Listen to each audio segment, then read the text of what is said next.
es uno de los temas que más impacto han tenido sobre la opinión pública en los últimos años. Se han vertido ríos de tinta describiendo sus trágicos efectos.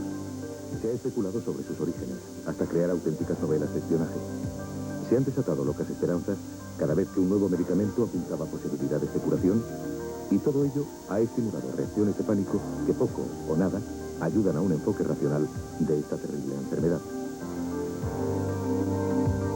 Es por ello necesario abordar una visión serena del SIDA que, sin terrores gratuitos, describa sus causas, efectos y mecanismos de transmisión y difunda los medios de protección existentes y los comportamientos adecuados para evitar el riesgo de contraer esta enfermedad. ¿Te asusta el SIDA? Pues sí, si lo tuviera yo, sí. Bueno, yo y sí que me asusta, la verdad. Sí. Hombre, sí tengo un poco de miedo, pero la verdad no creo que esté en uno de los grupos de riesgo, así que tengo un poco menos de miedo. Sí, bueno, supongo que esto ya va la gente concienciándose y tal, pero yo creo que tampoco hay mucho miedo sobre esto, ¿no? No, lo veo muy lejano, hombre. Para nada.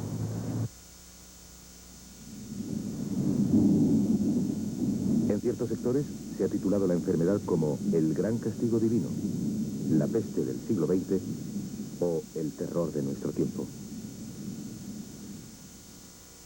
En estos momentos se sabe que el responsable de la misma es un virus que desconoce creencias. ¿Por qué el SIDA despierta tanto interés en todos los sectores de la sociedad? Indudablemente ha sido algo frente a lo que el hombre moderno no estaba preparado o no pensaba que se pudiera producir. Se pensaba que el mundo de las grandes epidemias, de las grandes pandemias, era un mundo del pasado, que hoy día con las vacunas, los grandes adelantos en vacunas para las enfermedades virales y de antibióticos para las enfermedades bacterianas, que la enfermedad transmisible estaba controlada o prácticamente controlada. La aparición de esta epidemia o de esta pandemia ha hecho el ver que una nueva enfermedad infecciosa de una enorme mortalidad o de una gran mortalidad que puede afectar a toda la población en el sentido de que no está exclusivamente ligada a determinados hábitos de conducta, puede arrasar o puede condicionar al mundo moderno. Esto es lo que hizo que indudablemente se tuviera un enorme interés en relación con ella y por tanto pues todo el interés desde el punto de vista de medios de comunicación o de actividad profesional, sanitaria en términos generales, que ha despertado. El SIDA destaca frente a cualquier otra enfermedad por su espectacularidad, sus implicaciones sociales y los descubrimientos relacionados con esta enfermedad, y que todos los días aparecen en los medios de comunicación. Su espectacularidad radica, por una parte, en su ritmo de crecimiento, verdaderamente importante en algunos países, y por otra, en su particular forma de incidir de manera más activa en las comunidades marginales, homosexuales, drogadictos, reclusos y prostitutas. La implicación social más llamativa es la marginación en la cual cae el enfermo, en muchos casos debido a la ignorancia de los que le rodean.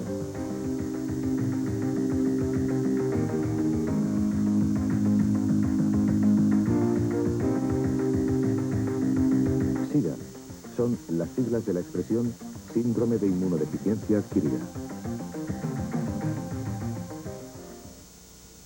¿Qué es el SIDA?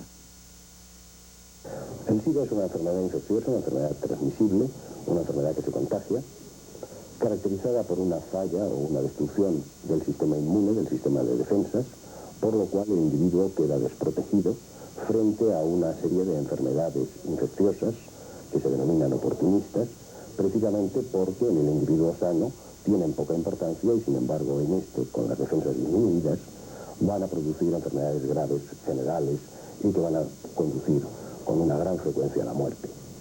También se producen tumores, ciertos tumores, que son también raros en personas con el sistema inmune eficiente o completo, y que sin embargo en estos pues van a producir también una patología que asociada con las enfermedades infecciosas que decíamos, van a conducir a un cuadro de extrema gravedad, que es lo que consideramos como SIDA.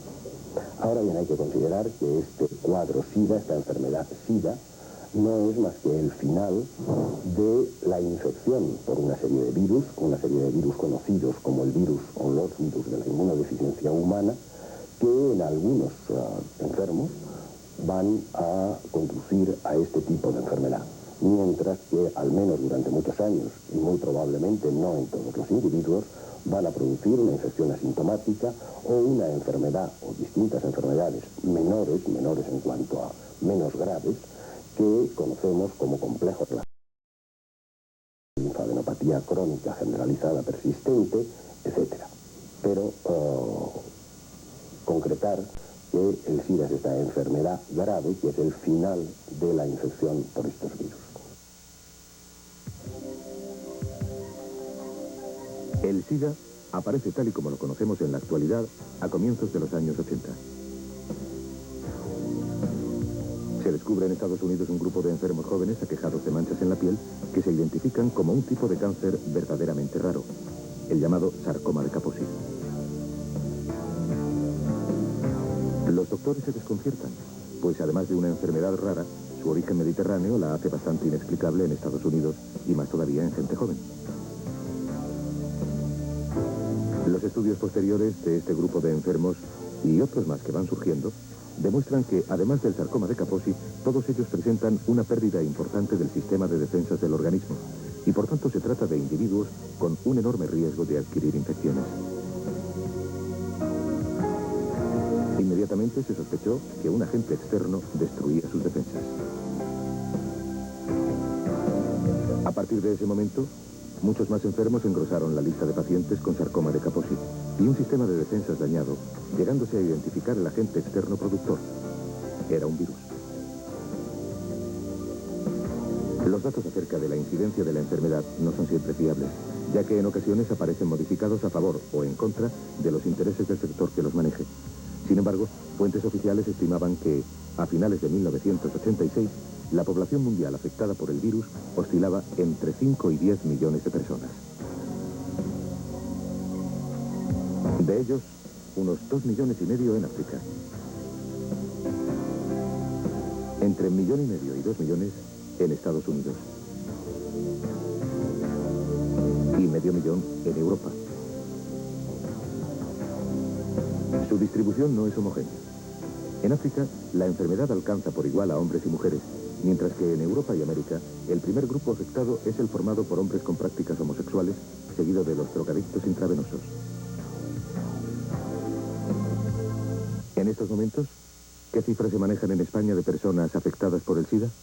En este momento hay que precisar que los enfermos sospechosos son comunicados a comisiones que existen en las comunidades autónomas y finalmente a una comisión nacional integrada dentro de un plan nacional y por tanto tenemos una contabilidad, digamos, o una vigilancia epidemiológica bastante precisa y hoy día son 622. Estas son las cifras cerradas al mes pasado, el último trimestre del pasado, pero realmente estas cifras no dan, digamos, una idea muy clara. Son muchos, son pocos, es difícil. Para precisarlo un poco, diremos que es aproximadamente 16 casos por millón de habitantes, lo que supone aproximadamente las tasas o las frecuencias que existen en Europa, pero tampoco en los países que más casos tienen en Europa, sino en los, digamos, en la parte media de la distribución en Europa y muy por debajo de las existentes en Estados Unidos o en algunos países del Caribe.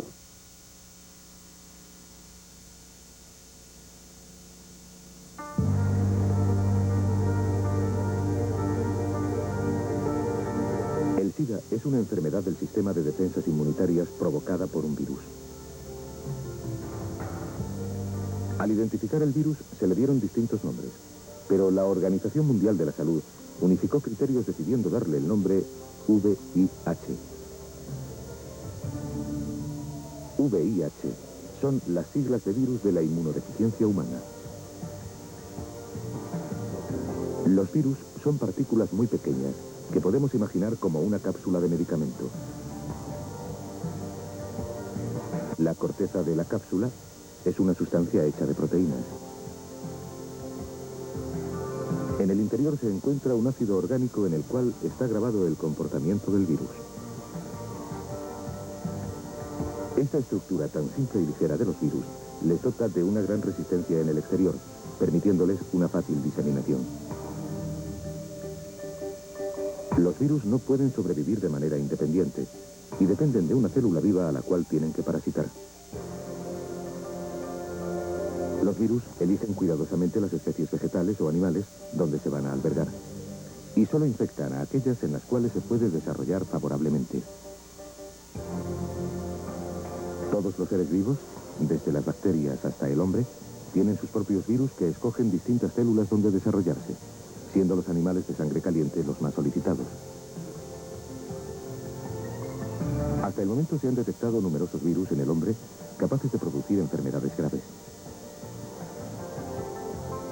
Los más conocidos son los de la rabia, gripe, viruela, herpes, sarampión, hepatitis de tipo B o el de las paperas. El mecanismo que utilizan los virus para infectar a las células consiste en primer lugar en acoplarse a su membrana exterior, fijándose a ella. Luego, el virus le inocula el ácido orgánico que constituye su núcleo interior. El virus del SIDA solo infecta al hombre y al chimpancé. El chimpancé soporta la infección, pero no desarrolla la enfermedad, a diferencia del hombre que en ocasiones puede desarrollarla. En el núcleo del virus del SIDA está escrita toda la información necesaria para su reproducción y supervivencia. Cuando el virus del SIDA llega a una célula favorable para su desarrollo, se fija a su membrana externa dispuesto a inocular su carga.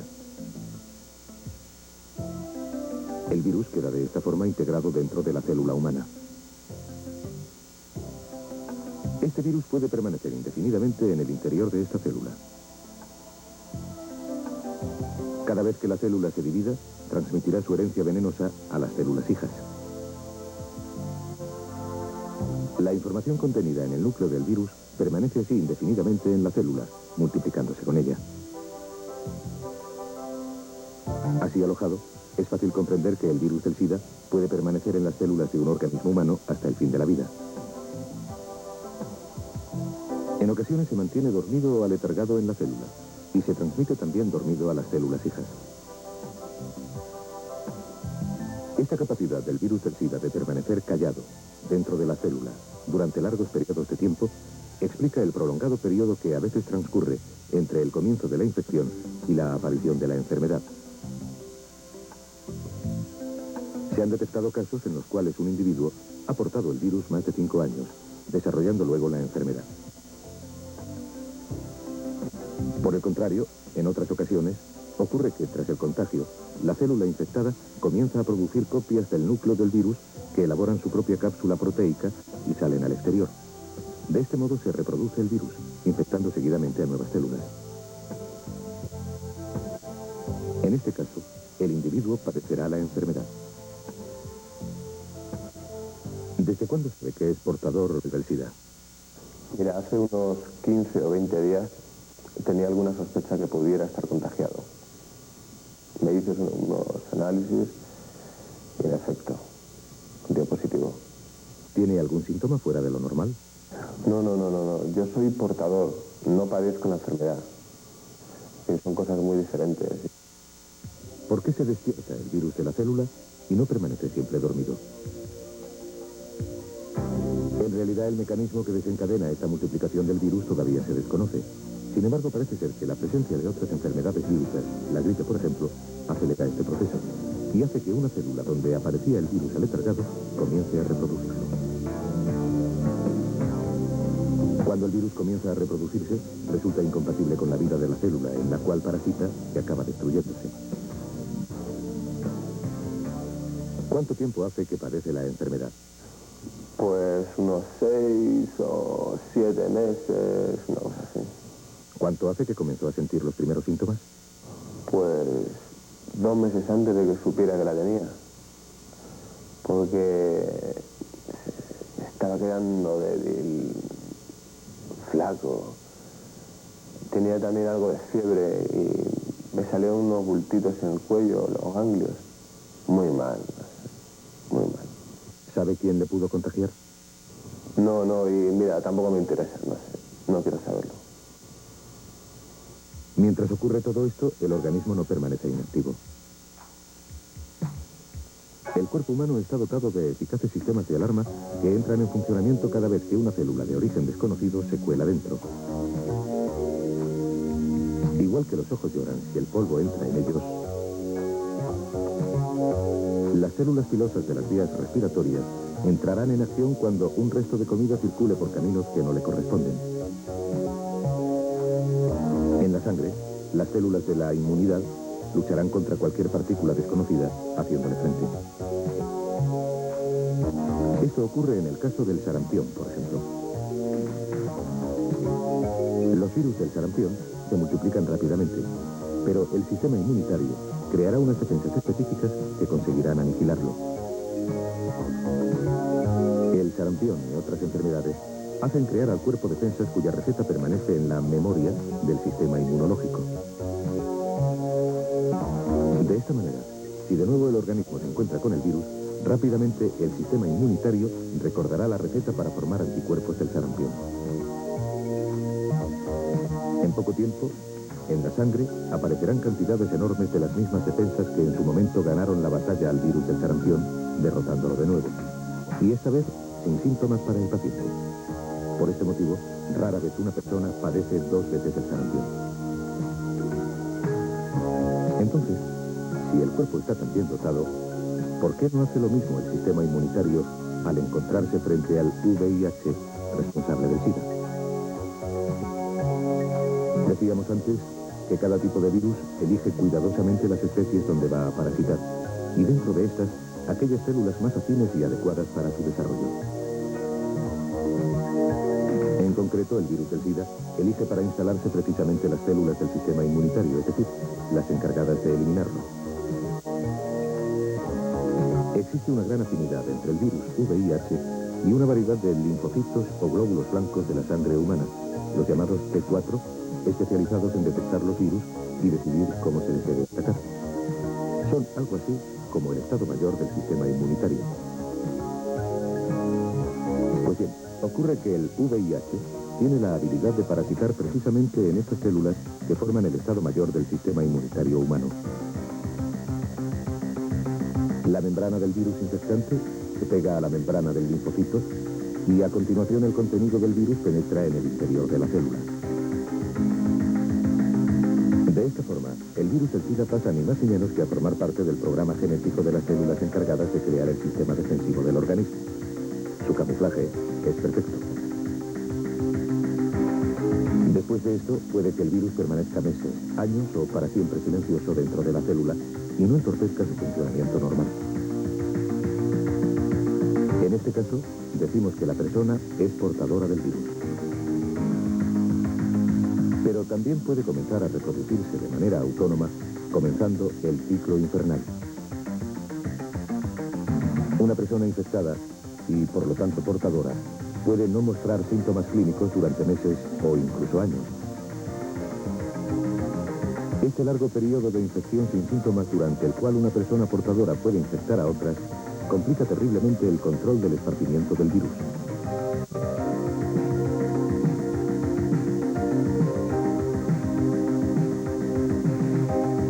No todos los portadores desarrollan la enfermedad. Las estadísticas demuestran que solamente entre el 6 y el 10% contraerán SIDA. Un 20% contraerá una enfermedad no mortal que dañará su sistema inmunológico. Su nombre es CAS, complejo asociado al SIDA. Por último, otro 30% desarrollará alguna manifestación clínica, pero desde luego no el SIDA.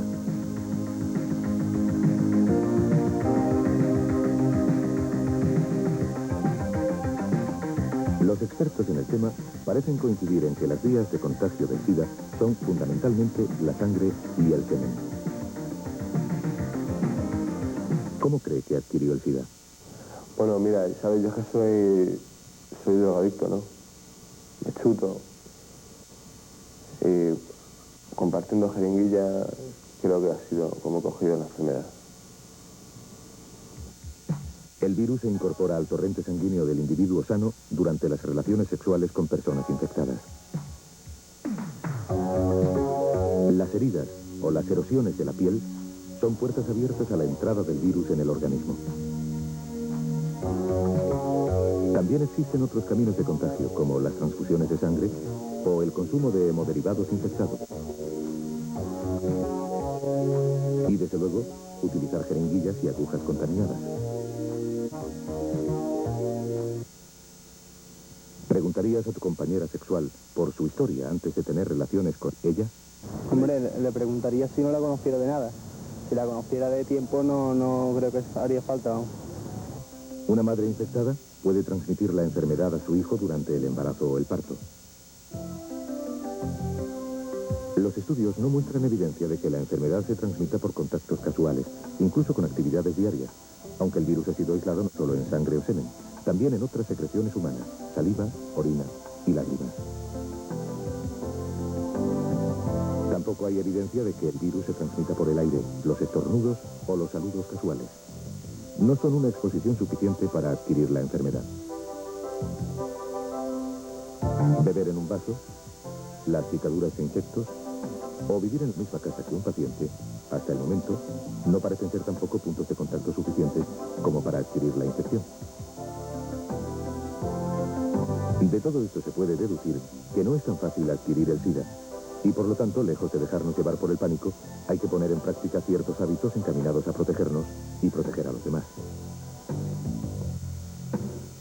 Por ejemplo, la monogamia, es decir, la relación con una sola persona podría en principio garantizar la no propagación de la enfermedad, siempre que los dos componentes de la pareja se guarden fidelidad y se la hayan guardado con anterioridad. Ciertas medidas preventivas aseguran prácticamente la inmunidad, como tener relaciones sexuales con preservativo siempre que la pareja no ofrezca garantía total. La transmisión es parecida a la de otras enfermedades venéreas y, por lo tanto, de hombre a mujer o a la inversa. Es especialmente arriesgada la práctica de la sodomía o sexo anal por la posibilidad de desgarros en la piel, abriendo el virus un camino de paso a la sangre muy fácil. El intercambio de jeringuillas también es un factor de alto riesgo, pues siempre quedan restos de sangre que entrarían directamente en el torrente circulatorio del receptor. Una buena medida de precaución, si se supone algún riesgo, es no compartir objetos de uso personal que puedan estar en contacto con la sangre, como el cepillo de dientes, las cuchillas de afeitar o las tijeras de manicura. Un corte producido por una tijerita infectada puede ser el camino de acceso del virus.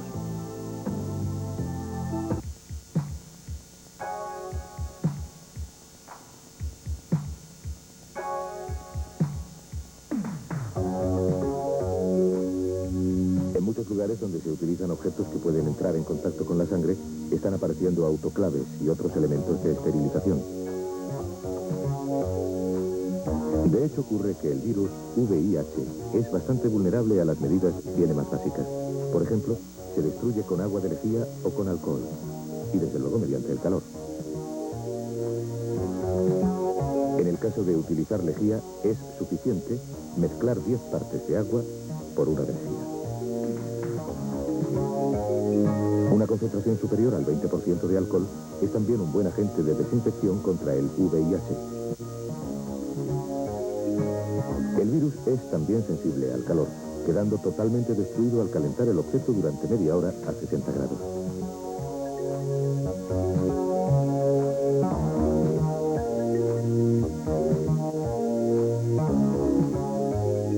En la actualidad, se consideran grupos sociales de mayor riesgo a los hombres homosexuales, los drogadictos que utilizan jeringuillas, las personas que tienen relaciones sexuales con un infectado y los fetos e hijos de madres infectadas. El riesgo de infección por transfusiones se ha reducido considerablemente debido a los controles realizados en la sangre donada antes de transfundirla al enfermo receptor.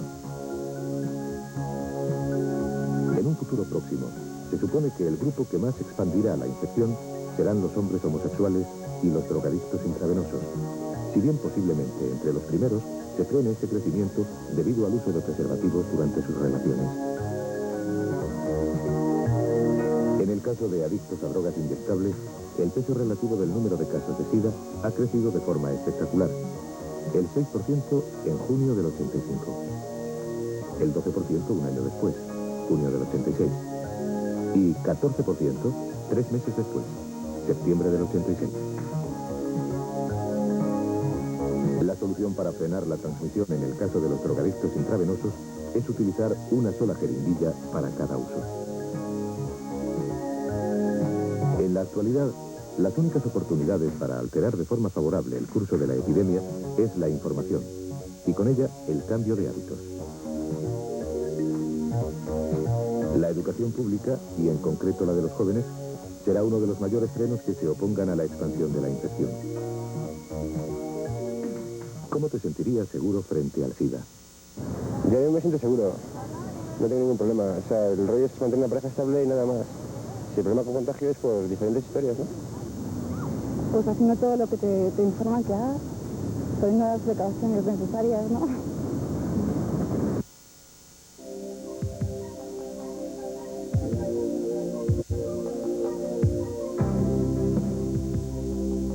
Si pese a todas las precauciones se sospecha que se ha estado en contacto con el virus, es conveniente someterse a ciertas pruebas de laboratorio que pongan de manifiesto si ciertamente ha habido contagio. Un análisis de sangre lo determina.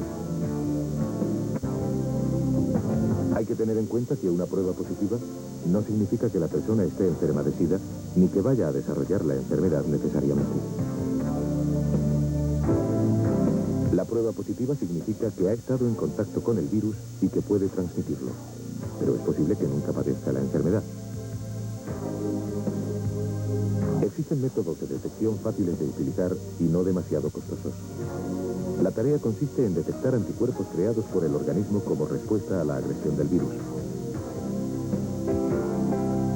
Los anticuerpos perduran en el organismo durante años, incluso toda la vida, y marcan el paso de la infección.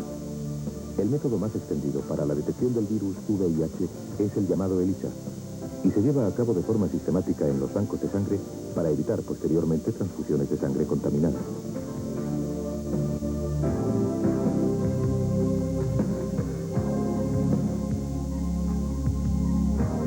Recordemos que el paciente de SIDA posee un sistema de defensas tan disminuido que algunas enfermedades que en condiciones normales el cuerpo rechaza con toda habilidad, en los enfermos de SIDA se desarrollan con frecuencia. Como el virus VIH destruye preferentemente los linfocitos encargados de controlar a los agentes externos, no es de extrañar que aprovechando esta oportunidad de disminución del sistema de defensas, aparezcan infecciones y otras enfermedades graves, como ocurre con el citado sarcoma de Kaposi. Las neumonías y ciertas enfermedades cerebrales también forman parte de la lista de oportunistas que aguardan el momento de colarse en el enfermo de SIDA, aprovechándose de sus bajas defensas. Esto hace que los enfermos de SIDA no fallezcan de SIDA propiamente dicho, sino de otras enfermedades que su organismo es incapaz de controlar. Los datos procedentes de Estados Unidos afirman encontrar en el 80% de los casos el sarcoma de Kaposi y la neumonía como infecciones oportunistas. En África, por ejemplo, los síntomas más frecuentes son la pérdida de peso y las diarreas acompañadas de fiebre.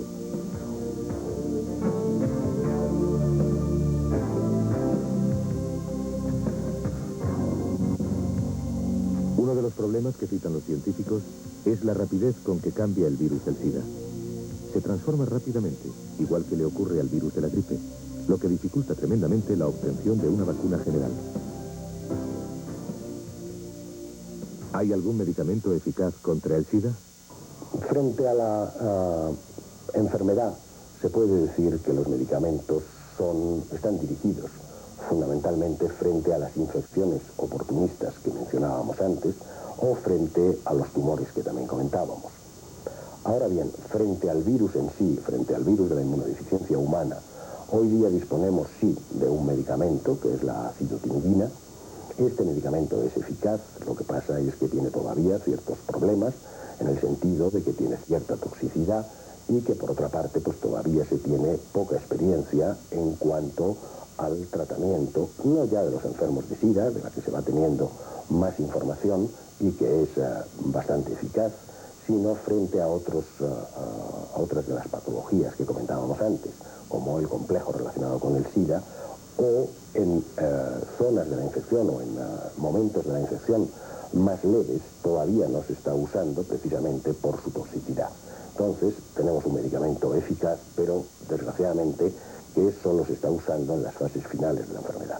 Lo que todos esperamos es que viene este medicamento a través de reducción de la toxicidad asociada u otros medicamentos similares en esta misma línea de derivados químicos puedan ser un medicamento eficaz en los momentos en que el enfermo todavía mantiene un sistema inmune competente y que por tanto puedan dar una esperanza de vida a estas personas todavía no enfermas o con una patología todavía ligera o no grave. ¿Qué forma hay de protegerse contra el SIDA? Afortunadamente, a través del conocimiento epidemiológico, a través del conocimiento de las vías de transmisión, sabemos que hoy día, una vez controlada la sangre en todos sus aspectos, digamos, no solo las hemodonaciones, sino también los productos hemoderivados, hoy día hay nada más que 3 vías de transmisión de la enfermedad. Esta es la vía sexual, tanto homosexual como heterosexual, o el inyectarse por vía intravenosa con agujas o jeringas que puedan estar contaminadas por por sangre contaminada, porque hayan sido usadas por personas infectadas. Esto, en los términos prácticos, suele centrarse en la drogadicción por vía parenteral, por vía intravenosa, o la transmisión sexual. Tanto para una como para otra, hay unas claras y sencillas medidas que están suficientemente difundidas, pero que nunca es malo insistir sobre ellas.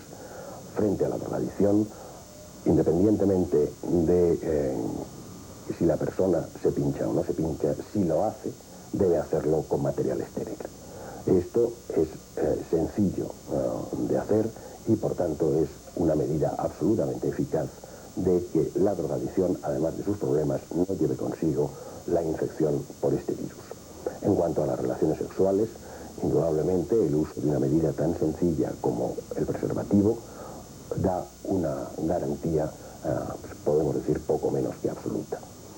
Por otra parte, existe el terrible problema de la vía de transmisión perinatal de la madre infectada al niño, y en esto lo que debemos aconsejar y lo que se aconsejan las autoridades sanitarias es que aquella madre que sea positiva o esté incluida en alguno de los denominados grupos de riesgo, que no se quede embarazada, porque realmente las probabilidades de tener un niño infectado son muy altas.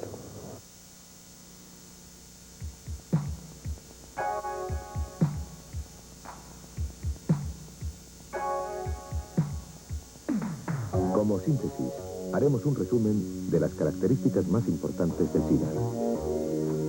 Es una enfermedad transmisible, pero poco contagiosa, causada por un virus. Se adquiere cuando el virus penetra en la sangre. Se transmite por contacto sexual o contactos directos con el torrente sanguíneo. Los principales grupos de riesgo hasta el momento son homosexuales masculinos, toxicómanos intravenosos, hemofílicos que reciben productos sanguíneos. Las personas con anticuerpos del virus se consideran portadoras, pero no tienen por qué desarrollar necesariamente la enfermedad. Los contactos que se llevan a cabo en la vida cotidiana no presentan peligro de contaminación. Hasta el momento, ningún tratamiento contra el SIDA ha demostrado sólida eficacia, aunque existen fundadas esperanzas de conseguir una buena terapéutica y vacunas eficaces.